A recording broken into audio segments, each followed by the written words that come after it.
Baraiya block সমবায় হিমঘরে চুরির তদন্তে গিয়ে হেনস্থার শিকার সাংবাদিক। মুর্শিদাবাদ জেলার কান্দি মহকুমার বড়ইয়া ব্লক সমবায় হিমঘরে চুরির ঘটনার খবর সংগ্রহ করতে গিয়ে হেনস্থার শিকার হলেন এক সাংবাদিক।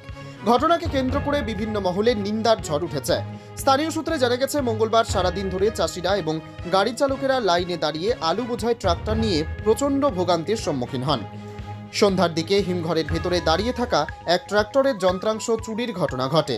এ বিষয়ে তথ্য সংগ্রহ করতে গেলে বড়ইয়া ব্লক সমবায় হিমঘরের ম্যানেজার তপন ঘোষ সাংবাদিককে হেনস্থা করেন বলে অভিযোগ।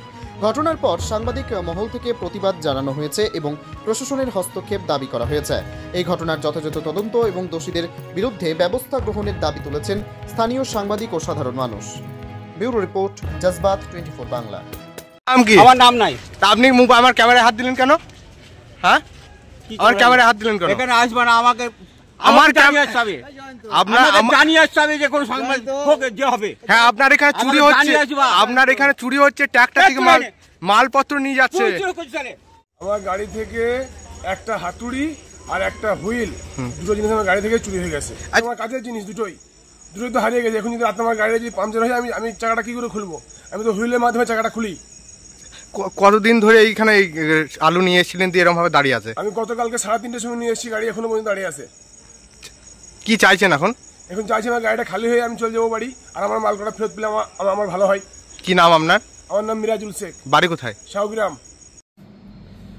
হ্যাঁ, এইমাত্র আপনাদের মাধ্যমে আমি খবরটা জানতে পারলাম। সাংবাদিক নিগ্রহ করা বা সাংবাদিক হেনস্থা করা এটা সত্যি নিন্দনীয়। আমি এটা সমর্থন করি না।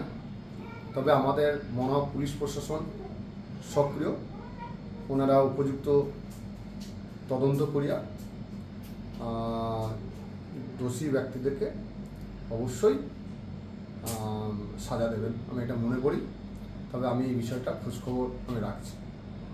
যদি এর বিধি ব্যবস্থা না করে এখানকার পুলিশ প্রশাসন এবং বিডিও এসডিও সাহেব তার বিহিত ব্যবস্থা যদি তা না করে, এই তোরের তার জন্য বড়োয়ার কৃষকদেরকে সংঘবদ্ধ করে আমরা বৃহত্তম আন্দোলনে যাব, একথা আপনাদের মাধ্যমে জানান দিতে চাই।